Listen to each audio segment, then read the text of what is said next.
Thank you. Thank you very much, Professor Anita, for your introduction. I would like to first thanks Ikateka from UNDIP for organizing this wonderful webinar.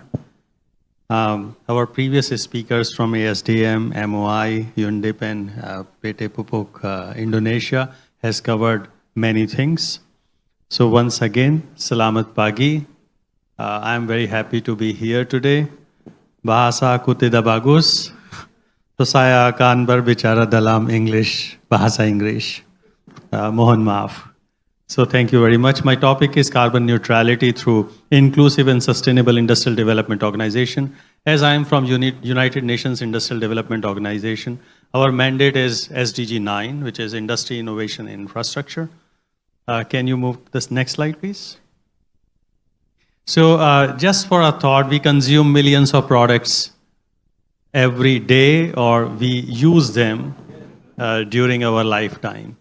These products can be from housing and infrastructure, communication, mobility. If I see this room, so many equipments are there already.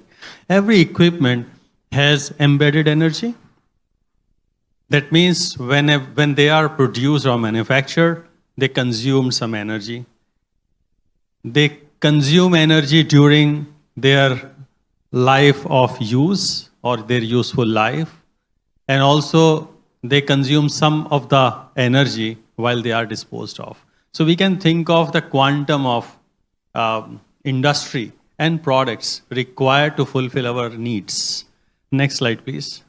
And that's why I think everybody is aware we are facing this triple planetary crisis, which is climate change, biodiversity loss, and pollution.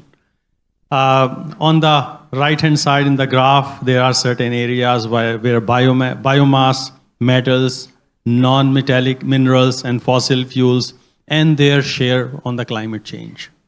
Next slide, please. In 2022, this IRP co-chairs have made certain conclusions that the decarbonization and dematerialization are urgently needed in tandem. There are two sides of the same coin. Second was that high income countries is actually main drivers for this triple planetary crisis. So they should immediately go for absolute decoupling. When I say decoupling, is basically decoupling the economic growth with the adverse impact on the environment. So actually we can still have economic growth with positively contributing to the environment. And then for low and middle income countries, they should increase resource use at a comparatively slower rate while aiming to increase well-being through relative decoupling. Next slide, please. Now coming to industry. Industry can have three roles. Industry can be the root cause. As we saw in the first slide, we manufacture so many products, so which are also responsible for various kinds of emission and pollution and so on related to this triple planetary crisis. Industry is also the vulnerable sector. Suppose something happens due to climate change, I think industry is going to be impacted a lot.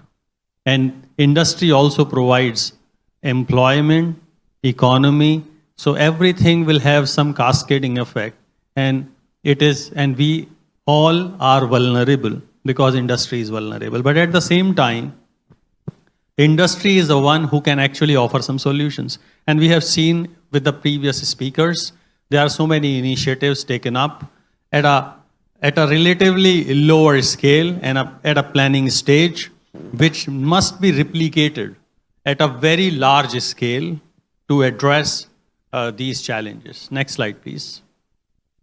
So how do we address climate change? There are two aspects, mitigation and adaptation. We can improve the GHG footprint in individual enterprises. We have learned many examples. But also we can have certain ideas for the group of enterprises, that is industrial parks, along value chains, and in mostly energy specific or energy intensive sectors to start with, moving towards all the sectors. And on adaptation, we also need to understand that climate change is inevitable. So we also need to make our industries more resilient for the climate change impacts, and we need to ensure that sustainable resources are available so that industries can continue their production processes. Next slide, please. UNIDO has many, activities in such areas related to climate change, energy to facilitate zero carbon growth. We have certain role. We are also focusing on circular economy because energy is one part of the puzzle.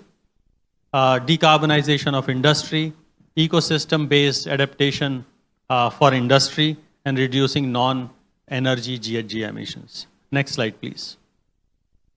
Coming to Indonesia, so we have a very ambitious target in Indonesia. So by 2025, renewable energy mix in power generation was targeted as 23%.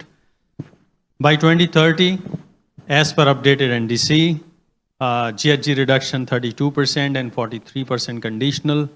And then critical sectors are also there. JETP, joint statement, also leads away towards net zero emissions. And JETP also have committed towards the deployment of renewable energy, early retirement of coal-based coal-fired based power plants, and widespread adoption of energy efficiency and electrification. Next slide, please. Now, this slide is what I wanted to convey here is on this access to electricity. Indonesia is the data shows it's fine because only 2% people have limited access, or let's say challenges for this access to electricity. Access to clean cooking is still 16%. People do not have access to clean cooking. Primary energy intensity over a period of time is decreasing. But if you see at the right bottom, solar, hydro, bioenergy, wind, geothermal, and tidal.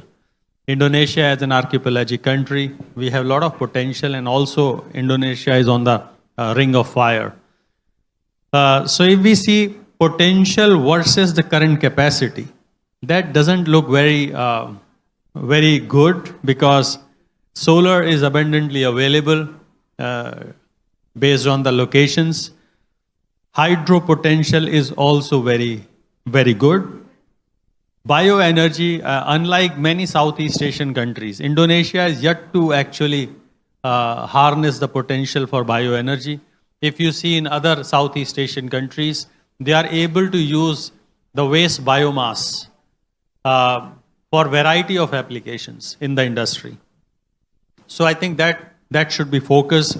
Wind energy also have good potential, especially for generating green hydrogen also.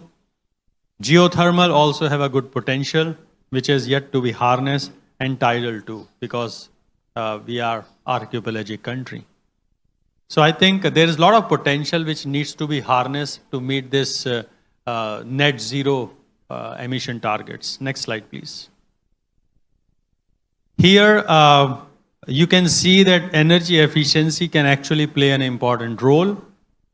Over the years, we see that due to energy efficiency, we can actually get a lot of advantage in all three sectors, which are industry, residential, and also transport.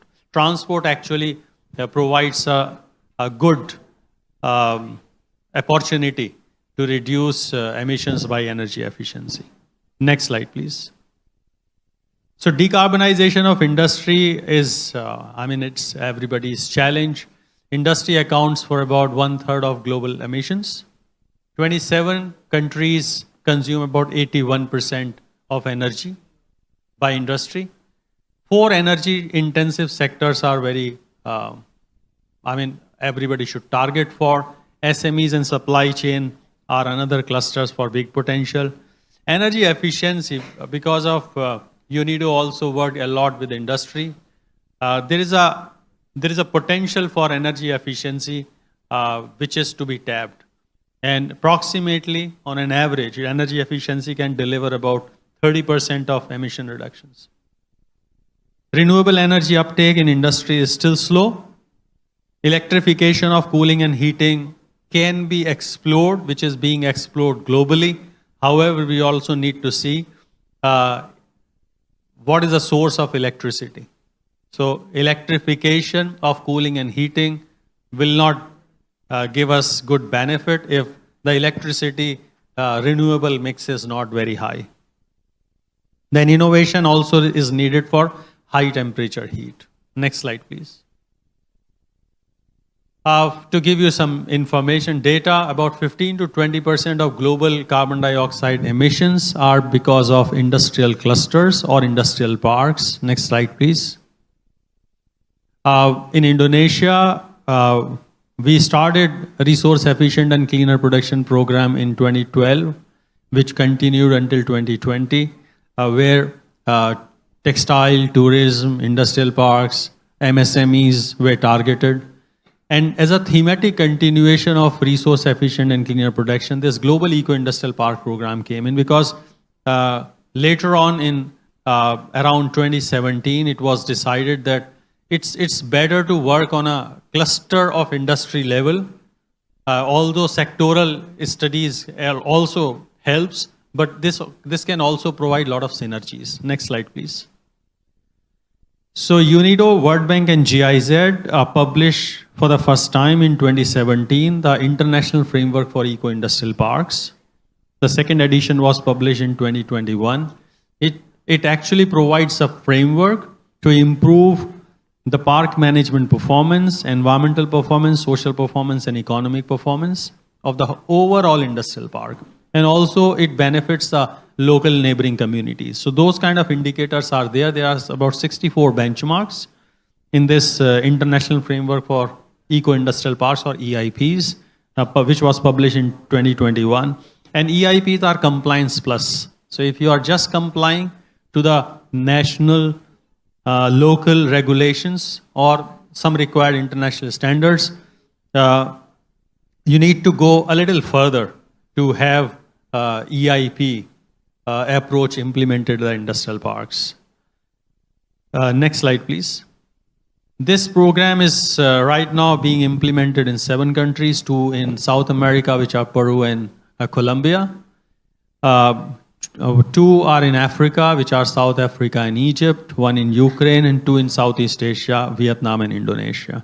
So this program targets to transform the existing industrial parks into eco-industrial parks. This program is going on since 2020. The first phase is just over, and second phase of GEIPP Indonesia already started. Next slide, please. So there are certain things which have been done. Stakeholders were mapped and policy analysis was done. And we have realized that there are a lot of policies which require some kind of consideration, or let's say synchronization between the ministries. And based on that, through Minister of Industry Decree 3174 in year 2022, there was an interministerial forum created, and 11 ministries, including the Ministry of Industries, join this interministerial forum. And we have been organizing roundtables, thematic roundtables for this. And in fact, one of the roundtable was also organized for energy efficiency and renewable energy. So all the member ministries are participating in synchronizing the policy and regulatory framework for EIPs in Indonesia. There are 3 pilot parks were taken into phase 1 and 2 are added into phase 2. So right now there are 5 pilot industrial parks, which is MM2100 Industrial Town, Batam Indo Industrial Park, KIIC, Kawasan Industri Medan, which is a state-owned industrial park, is also added, and Delta Mas. In those industrial parks, many companies actually participated for resource efficient and cleaner production program. And then those kind of studies also led to very good results in terms of GHG emission reduction, water usage reduction, reduction in wastewater generation, and so on. Next slide, please. Previous slide, please. Okay, so Next steps which we are targeting in phase 2, we are also introducing circular economy principles in the industrial parks to address climate or resource related challenges. When I say resource, they are basically energy, water and materials. Next slide, please. So now if we try to do some analysis, renewable energy and energy efficiency, if implemented 100%, that still doesn't solve the complete problem, because it can only account for about 55% of total emissions. Whereas 45% of emissions are also in the products. So emission reduction can be, that kind of emission reduction can be possible through circular economy, because embedded energy is also there in the products. So it's not only talking about process, but also talking about product. Next slide, please. So circular economy is an industrial economy which is not only recycling or reuse. And many times we also do not recycle, we downcycle. So it's basically focusing on remanufacturing, the product innovation kind of thing, so that the material which is into the product is having less embedded energy, is easy to recycle, remanufacture, and refurbish. The life of the product should be as long as it's possible, and for the energy side, the renewable energy must be used for these products. Next slide, please. When we talk about circular economy as an industrial practice, we also need to understand that it should be the business practice. So circular economy is not cost, actually. In long term, if you also consider the negative externalities of our industry, and those are taken into account, the circular economy business models are sustainable, because that ensures the resource availability for a long run, and we need to move from linear economy to circular economy. So it maximizes resource efficiency, optimizes intensity of the products and manufacturing, and it also uses renewable energy as the energy input. Next slide, please. And there are many actors and benefits. The roles of the government is to create an enabling environment for circular economy, to make consumers more aware about circular products, because if there is no demand, then it is very unlikely that business houses will continue to produce the circular products. And then circular economy, we must understand that consumers, businesses and governments, all three are major stakeholders, and some role for each of the stakeholders is important. And then there are economic, environmental and social benefits, I think, which are listed in the table, but we can understand the kind of benefits we are looking for. I think we until now have been talking about industrial efficiencies, but we need to move from industrial process efficiency to product innovation. That can unleash the ways how do we make products circular. I think this is my last slide. Thank you very much. Terima kasih banyak.